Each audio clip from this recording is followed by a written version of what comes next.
Spooky month is upon us. Who's ready for candy? Who's ready for costumes? Let's get spooky with it. Yeah. But first, let's get vlogging with it. Once you start picking your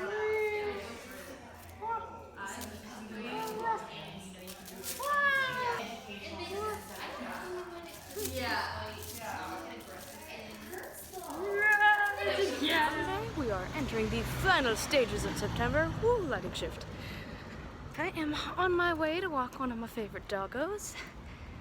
Didn't vlog very much this weekend. I had a lot of time with my sweetie and didn't really want to vlog it. We went out on the town, which is why, as you'll see in a bit, my nails are painted quite red. I spent some good time with friends. Yesterday was a long shift. Okay, had to cut that off real quick. It was just tricky to hold everything at once. Yeah, had a great weekend, so now we're starting things back off. I have a pretty busy regular work schedule this week, which is great because my rent just went up a little bit. Not a whole lot, but enough that I'm a little more stressed about rent than usual. But we will get it figured out. I am nothing if not determined. But until I have to stress about it, I'm gonna just try and do my best to relax and spend some good time with my doggo friends. Walking a dog and vlogging is hard. I am so glad the temperatures have started to go down in LA. I am normally very much a summer person. If I can wear flip-flops and tank tops all the time, I'm happy, but this summer's been too hot even for me, and that is saying something.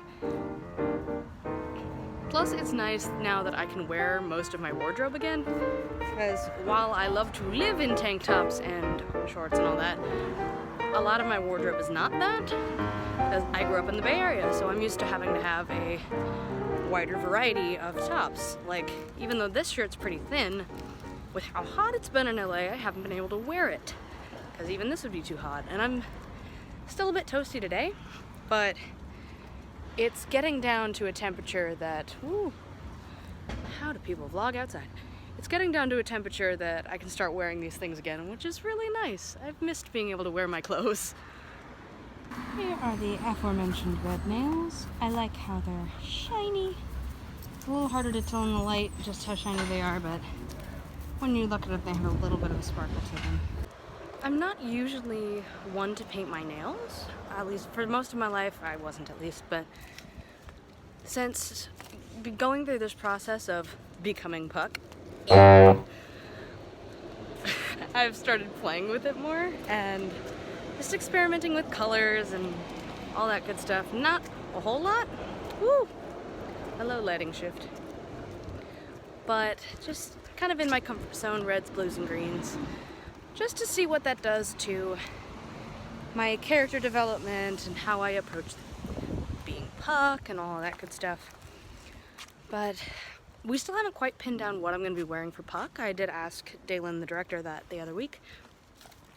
I know I've seen some beautiful costumes online that I would love to get my hands on, but they are both vague or expensive, which we do not have the largest budget in the world, so I don't think I'll be wearing some of the more elegant, blinged out things I have seen on the interwebs.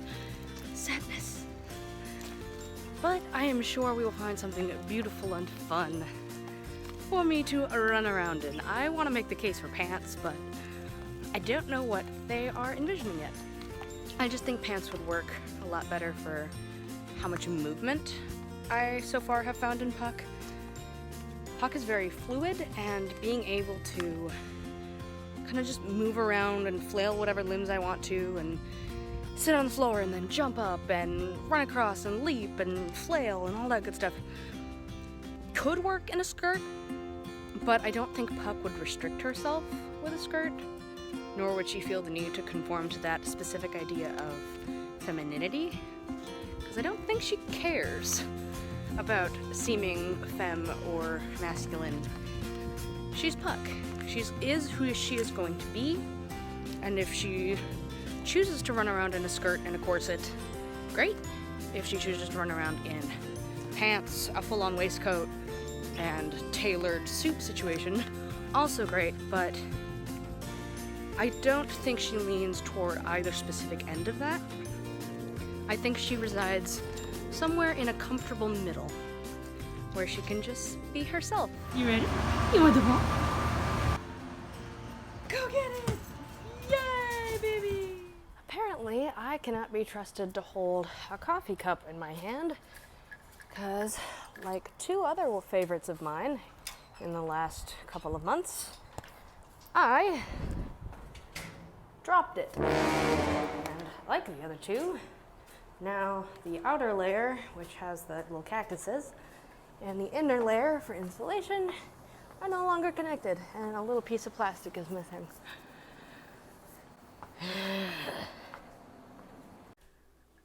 I'm not usually one to just have a lot of a thing because I can, a la coffee cups or whatever.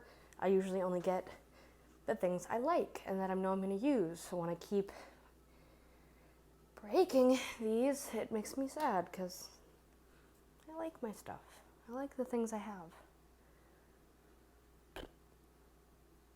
But right after I did meet a very sweet dog at CVS who was so excited to be a doggo and so excited to see me, even though I've never met him. So that was really cute and good. I love you, Max the doggo. Rehearsal went really fun. We did not have our Titania tonight due to some unforeseen incidences. So it was mostly me and Oberon running around. We got to play with a couple scenes we haven't touched on in a while, which of course included the one scene I'm not off book for, but we got there in the end. I mostly got it down mid-rehearsal.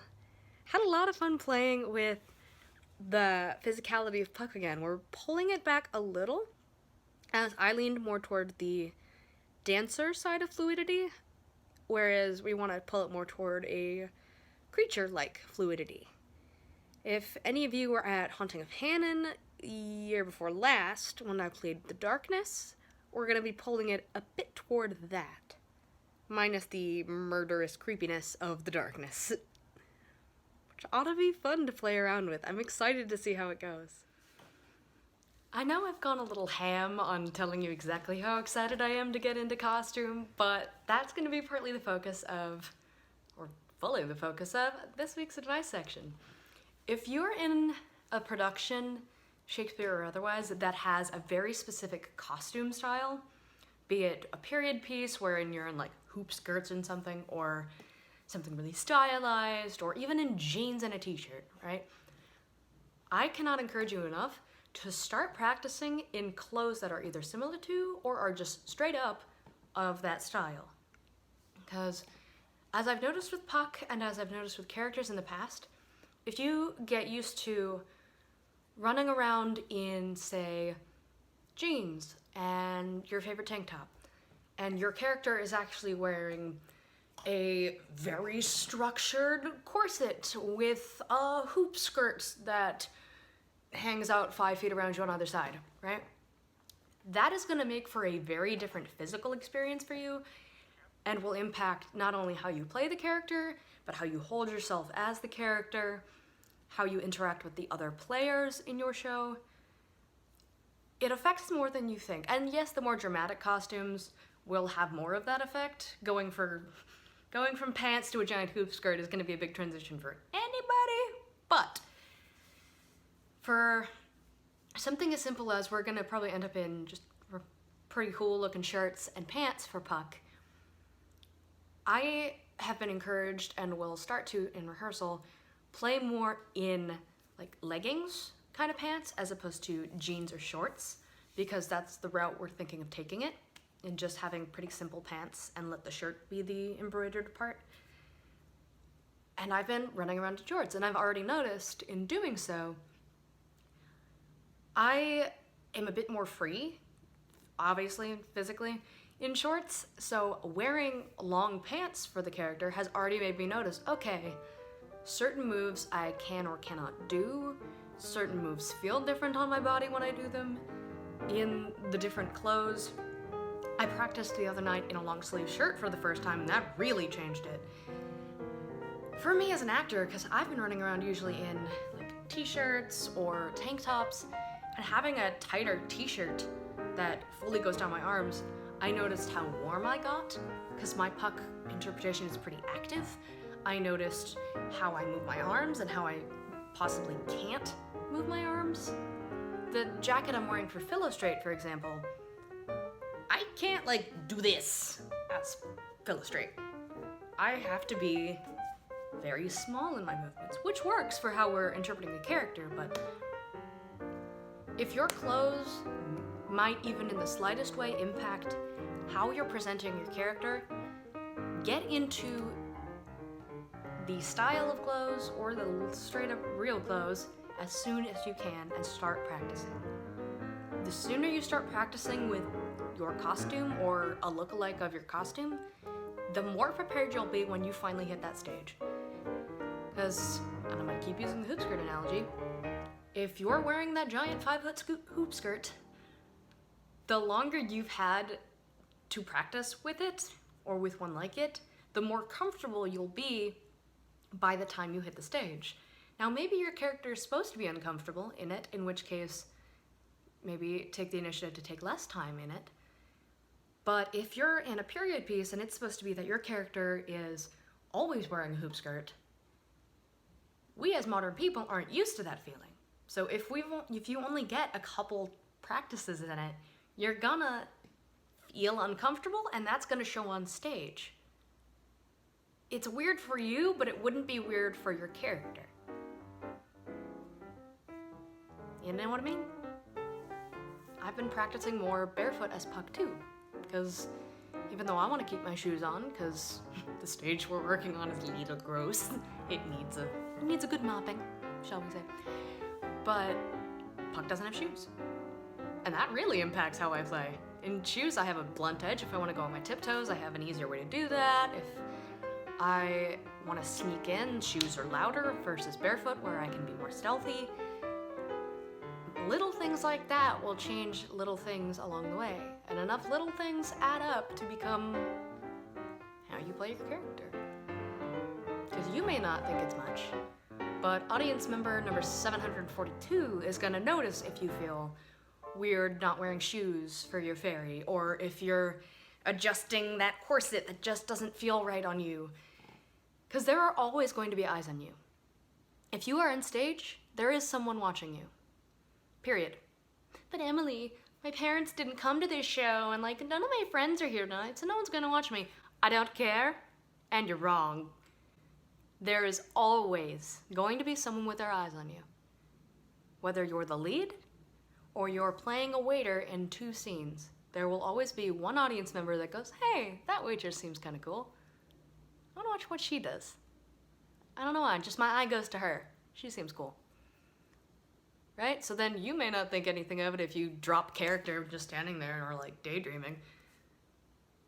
But they're gonna notice, and they're gonna remember. Yeah, that waiter character really didn't seem like they liked their job. Right? And then that just spirals and then you're sad and then, right? Just get comfy in your character. Sooner the better. I'm rambling because I care. I want you all to do the best you can in your productions. There's a chance I don't know you. I don't know who watches these videos, but there's a chance we've never met and never will meet, but I want you to do well. From the resident mom friend here, you're gonna do great, and I want you to feel like you're doing great. You got this. As always, thank you for watching. If you haven't already, hit like, hit subscribe, smash that bell so you get notifications every time I post a new video. And thanks for indulging my creative side and watching these videos of mine. I really appreciate it. Bye!